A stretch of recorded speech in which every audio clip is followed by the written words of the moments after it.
السلام علیکم ورحمۃ اللہ۔ الحمد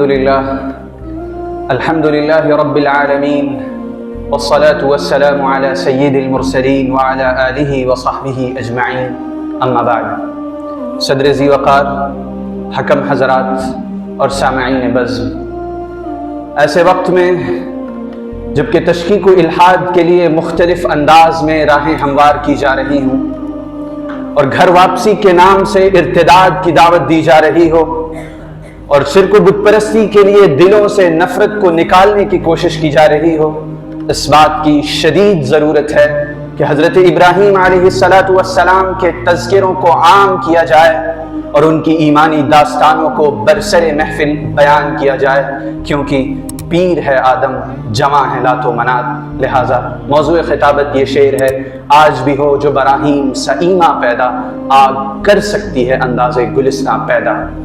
سامعین کرام، شعر میں ابراہیم علیہ السلام کے ایمان کا تذکرہ ہے۔ ابراہیم علیہ السلام کا ایمان کیا تھا؟ ایک ایسی چٹان جسے ہلایا نہ جا سکے، ایک ایسا چراغ جسے آندھیوں کے درمیان بھی بجھایا نہ جا سکے، اور بڑے سے بڑے مفاد کی خاطر بھی جسے چھپایا نہ جا سکے۔ ایسا ایمان جس کی حرارت کے سامنے دہکتی ہوئی آگ بھی گلزار بن جائے، ایسا ایمان جس کی استقامت و ثابت قدمی کے سامنے پہاڑ بھی شرما جائیں، اور ایسا ایمان جس کی پیروی کا حکم سید المرسلین تک کو دیا جائے: اتبع ملت ابراہیم حنیفا۔ سامعین کرام، حضرت ابراہیم کے ایمان کی وہ کیا خصوصیات تھی جن کی بنیاد پر آپ کو امام الموحدین بنایا گیا؟ تو سن لیجئے کہ حضرت ابراہیم علیہ السلام نے کبھی بھی ایمان و اسلام کے سلسلے میں ایڈجسٹمنٹ کی پالیسی اختیار نہیں کی۔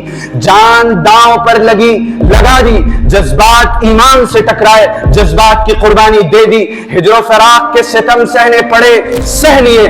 الغرض آپ نے ربانی احکام کے سامنے خود کو یوں سرنڈر کیا کہ لفظ مسلم کا حقیقی مصداق و آئینہ بن گئے۔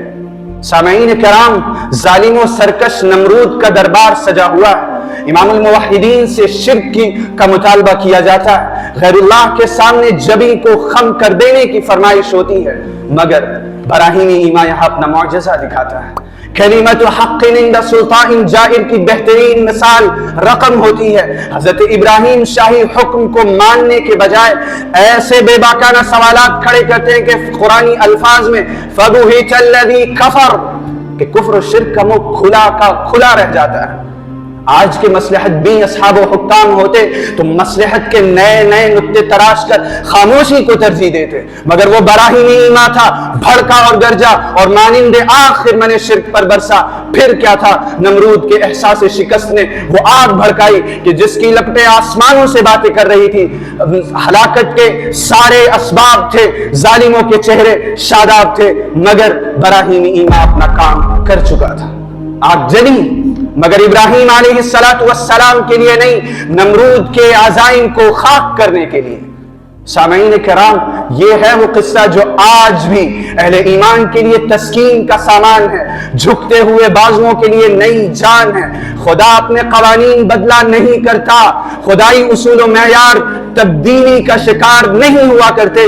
لاز آف نیچر میں کسی تحریف کا انکار نہیں۔ فلن تجد لسنت اللہ تبدیلا۔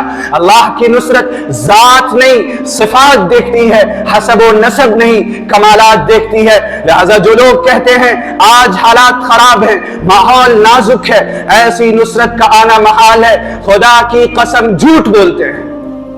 آج بھی نصرت ایزدی آپ کی راہ تک رہی ہے، فرشتے آپ کی مدد کے لیے تیار بیٹھے ہیں، طور مستر ہے اسی آگ میں جلنے کے لیے۔ آپ پیش تو کیجئے براہیمی ایمان، پرانی صبح و شام زندہ تو کیجئے، فضائے بدر تو پیدا کیجئے۔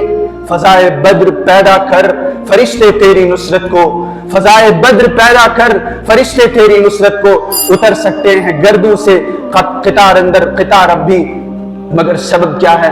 شاعر نے بخوبی بیان کر دیا: اللہ کی راہ ہے اب بھی کھلی، آثار و نشاں سب قائم ہیں۔ اللہ کی راہ ہے اب بھی کھلی، آثار و نشاں سب قائم ہیں۔ اللہ کے بندوں نے لیکن اس راہ پہ چلنا چھوڑ دیا۔ وآخر دعوانا ان الحمد للہ رب العالمین۔